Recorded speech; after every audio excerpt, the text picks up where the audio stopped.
नमस्कार दोस्तों, कैसे हैं आप लोग। बात करेंगे हम सुज़लॉन एनर्जी की। देखिए, सुज़लॉन एनर्जी के लिए एक बहुत ही अच्छी खबर यहाँ निकल कर आ रही है, ठीक है? पूरे सेक्टर के लिए अच्छी खबर निकल कर आ रही है, लेकिन अभी जो गिरावट हो रही है, वह कितनी और गिरावट होगी, किन लेवल्स पर आपको यहाँ पर एग्ज़िट कर लेना चाहिए या फिर आपको बने रहना चाहिए, क्या कुछ यहाँ पर होना चाहिए, सारा कुछ जानेंगे।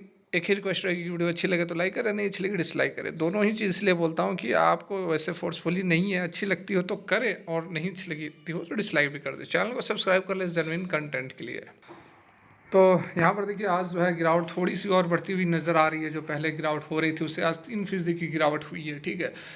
जैसा कि मैंने आप लोगों को बताया था, जो टारगेट्स दिए थे सुज़लॉन एनर्जी के लिए वो ऑलरेडी यहाँ पर हिट हो चुका है। मैंने आपको 33 से 34 का टारगेट दिया था और इसने हाई लगभग ₹34.10 कल लगा दिया। उसके बाद 1, 2, 3, 4, 5 दिन हो गए स्टॉक के अंदर लगातार जो है गिरावट या फिर करेक्शन हमें देखने को मिल रहा है। मैंने आप लोगों को ऑलरेडी फ्राइडे को ही बताया था। फ्राइडे को जब ये अपडेट निकल कर आई थी कि जूनिपर ग्रीन की तरफ से 50.4 मेगावाट के ऑर्डर्स मिले हैं, उसके बावजूद ये वाली कैंडल जो बनी थी, तो मैंने आपको इसी दिन बता दिया था कि स्टॉक के अंदर वीकनेस नज़र आ रहा है, स्ट्रेंथ नज़र नहीं आ रहा है। इस तरह की पॉजिटिव अपडेट आने के बावजूद भी 2 से ढाई फीसदी के आसपास ही केवल तेज़ी रही है और जो तेज़ी बनी हुई थी हाई, उसको वापस बियर्स ने नीचे खींच कर लाया था। तो ये जो एक प्राइस एक्शन होता है ये, और जो कैंडल्स बनी है, ये सारा कुछ बताता है कि जो स्ट्रेंथ है वह कहीं ना कहीं कम होता हुआ नज़र आ रहा है।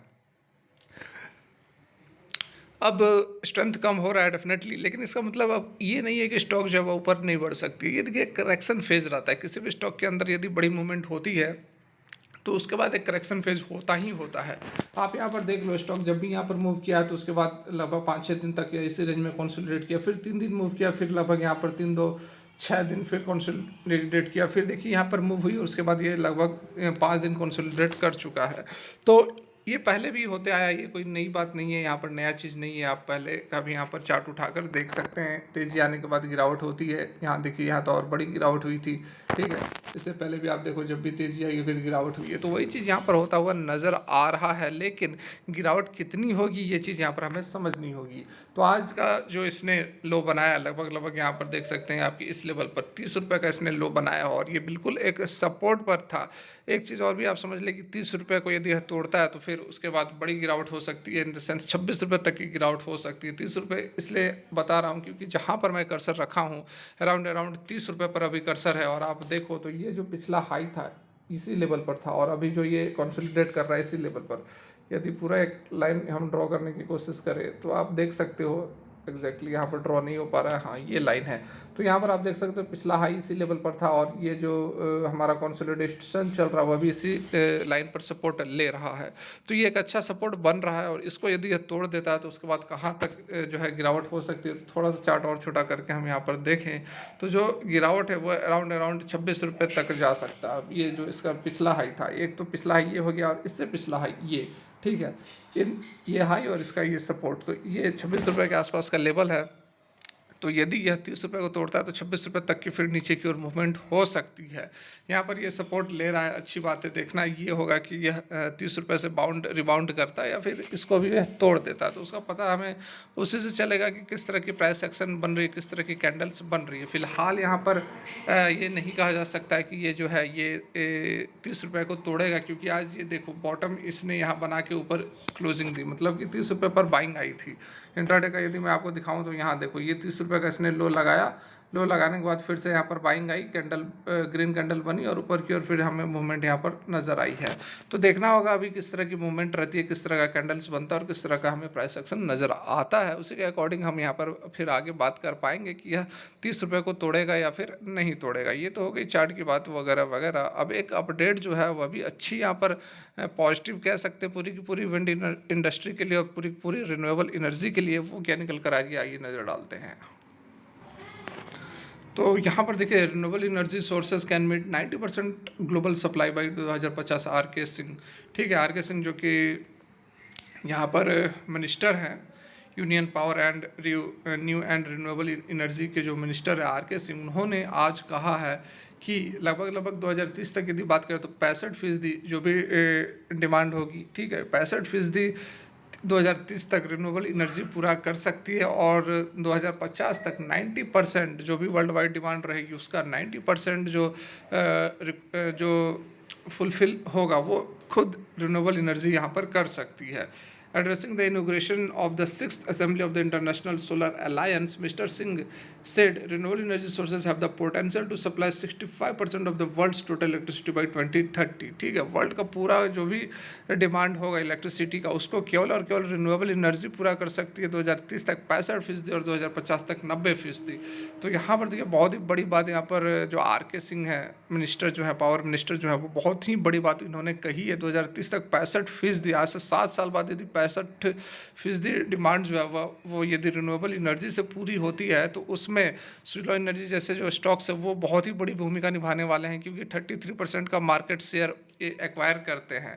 एट प्रेजेंट जो हमारी डिमांड है उसमें लगभग, देखो मैं आपको डाटा एक बार फिर से यहाँ पर समझा दूँ कि 57% जो एनर्जी है वो आती है हमारी कन्वेंशनल मतलब फॉसिल फ्यूल से, ठीक है, फॉसिल फ्यूल से, और बाकी का जो 43% है, ठीक है, 43% जो हमारा है वो आता है नॉन फॉसिल फ्यूल या फिर आप कह सकते हैं रिन्यूएबल एनर्जी से, ठीक है, रिन्यूएबल एनर्जी से आती है। तो ये चीज़ जो है 43% से बढ़कर यहाँ पर 65% होने वाला है आने वाले 7 साल के अंदर, ठीक है, 7 साल के अंदर यहाँ से लगभग जो है 20 से 22% का 22% का जो उछाल है वह होने वाला है 7 साल के अंदर। तो ये जो 22% के आसपास की जो वृद्धि होगी वो किसके थ्रू होगी, तो रिन्यूएबल सेक्टर, और रिन्यूएबल सेक्टर में यहाँ पर सभी की बात की जा रही है, नॉट ओनली विंड एनर्जी की हम नहीं कहेंगे, सभी सेक्टर की बात की जा रही है। तो टोटल यहाँ पर जो हमारी विंड एनर्जी है उसमें लगभग अच्छा खासा कंट्रीब्यूशन है आपका विंड एनर्जी का भी। टोटल जो रिन्यूएबल एनर्जी है उसमें 16% जो हमारी कैपेसिटी है वो आती है सोलर से, और 11% आती है हाइड्रो पावर से, और 10% आती है हमारी विंड एनर्जी से, ठीक है, विंड एनर्जी से। तो विंड एनर्जी भी बहुत ही बड़ा यहाँ पर एक पैमाना बनने वाला है आने वाले समय में। जिस तरह से आर के सिंह ने बताया है वो बहुत ही डिमांड रहने वाला है, ये चीज़ हमें यहाँ पर पता चल रहा है। देखिए आगे फर्दर क्या कहा है। Mister Singh is also president of ISA stated at the recent G20 summit in New Delhi में जो हुआ था, underscored the urgent need for a transition to clean energy. Mister Singh also invited all member countries ISA partner organisation and other organisation present to partner with ISA in making it a catalyst for the transformative change. ठीक है, सभी देशों को यहाँ पर आमंत्रित किया जा रहा है। आगे उन्होंने स्ट्रेस देते हुए कहा कि जो गोल है उसको ट्रिपल करना है 2030 तक, aligning with the countries establish target and policies and expanding aspirations to include zero and low emission technologies. तो ये बातें बहुत यहाँ पर पॉजिटिव है और बहुत ही हमें कॉन्फिडेंट बिल्डअप करती है कि जैसे सुजलॉन एनर्जी जैसे जो शेयर है वो लगभग यहाँ पर मार्केट लीडर बन के निकल रहे हैं। जो कंपनियाँ हैं वो 33% जो है वो अपनी हिस्सेदारी रखती है। टोटल अराउंड 178 में से 48 जो है गीगावाट के आसपास का विंड एनर्जी हमारा है, जिसमें से कि 16 गीगावाट जो है वह सुजलॉन एनर्जी फुलफिल करती है। तो 33% एक कंपनी केवल इंडिया को सप्लाई कर रही है, तो यह एक बहुत ही बड़ी बात है। और अभी आने वाले समय में इसको लगातार ऑर्डर्स मिल रहे हैं, बड़े बड़े ऑर्डर्स मिल रहे हैं। तो डेफिनेटली बहुत ही फ्यूचर ब्राइट है इसका। बस करना आपको यही है, यदि आप लॉन्ग टर्म के लिए अभी से इन्वेस्ट करके छोड़ दो तो भी वो भी सबसे अच्छा रहेगा। आप 2030 तक जो है वो सुजलॉन एनर्जी जैसे स्टॉक्स में बहुत बड़ा अमाउंट नहीं बोलूँगा, क्योंकि अभी भी यह पेनी कैटेगरी में ही ट्रेड कर रहा है, तो इस कारण से थोड़ा सा आप कम ही अमाउंट फिलहाल डालें। उसके बाद यदि जैसे स्टेबलाइज होते जाता है तो अपने अमाउंट बढ़ा सकते हैं और 2030 तक का टारगेट आप सुजलॉन के साथ लेकर चल सकते हैं। फिलहाल के लिए वीडियो यहीं तक अच्छी लगी हो तो लाइक करें। Thanks for watching, have a good day.